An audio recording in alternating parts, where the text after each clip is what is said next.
হাসিনা ফাঁসি তোমাদেরকে দিতে হবে, না হলে তোমার আইনও আমরা মানি না। আওয়ামী লীগ কোন হাসিনা অথবা হাসিনার মতো চিন্তাধারার কেউ এই বাংলাদেশে থাকতে পারবে না।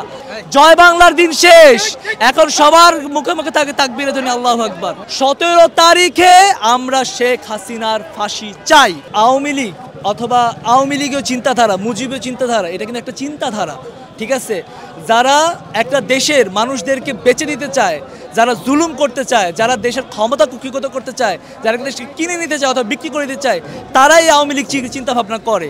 এই আওয়ামী লীগের চিন্তাভাবনা শুধু আওয়ামী লীগের না, এই ভারতের মোদিরও সেমই চিন্তাভাবনা। তারা মনে করে যে বাংলাদেশে তাদের কেনা টাকার একটা জমিন, আমরা এটাকে কিনে নিলাম, যেভাবে ইচ্ছে ব্যবহার করব। আওয়ামী লীগের চিন্তাধারা অথবা আওয়ামী লীগের যে পুনর্প্রতিষ্ঠা, এইটাকে দমন করার জন্য আমরা সবাই এখানে আসছি। আমাদের এখানে আসার একটাই কারণ, দেখা দিতে হবে যে কোনো আওয়ামী লীগ, কোনো হাসিনা অথবা হাসিনার মতো চিন্তাধারার কেউ এই বাংলাদেশে থাকতে পারবে না। বাংলাদেশ একটা স্বাধীন দেশ এবং বাংলাদেশের মানুষ বাংলাদেশের বিচারের ফয়সালা করবে। আর সবচেয়ে বড় কথা মনে রাখবেন যে আমাদের দেশের শত্রু অথবা আমাদের যারা খারাপ চায়, তারা বাহিরেরও আছে, ভিতরেরও আছে। সবার আগে ঘরের শত্রু তাড়াতে হবে, সবার আগে ঘরের শত্রু তাড়ান, তারপর বিদেশে বাইরের শত্রু দেখেন কারা আছে, ঠিক আছে? আর আজকে থেকে আপনারা পণ নিয়ে যান, এই দেশে কোনো জুলুমবাজ, কোনো অবিচারকারী কোনো দিন আর থাকবে না। জয় বাংলার দিন শেষ, এখন সবার মুখে মুখে থাকে তাকবীরের জন্য আল্লাহু আকবার। ঘরের পাশে রাস্তার পাগলা কুত্তা ঠিকই ভকে, চিল্লায়, ঠিক আছে, কিন্তু কামড়ায় না। ওদের এই কামড়ানি দিন শেষ। 10 বছর আগে আল্লামা সাঈদী বলে গিয়েছিলেন যে এমন এক দিন আসবে যেদিন আওয়ামী লীগ নামে কেউ থাকবে না, কেউ খুঁজে পাওয়া যাবে না। আজকেই সেই দিন। জুলুমবাজ ফেরাউনের বংশধররা কখনোই এই পৃথিবীর মাটিতে আল্লাহর জমিনে কখনো টিকে থাকতে পারে না। মনে রাখবেন, যারা জুলুম করে তাদের ধ্বংস সুনিশ্চিত। 17 তারিখে আমরা শেখ হাসিনার ফাঁসি চাই।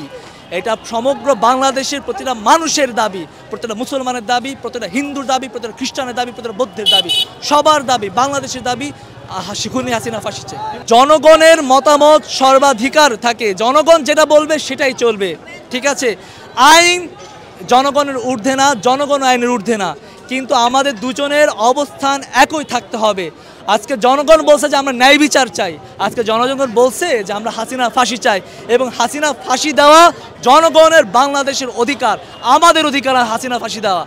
আইন যেটাই বলুক, হাসিনা ফাঁসি তোমাদেরকে দিতে হবে, না হলে তোমার আইনও আমরা মানি না, ঠিক আছে?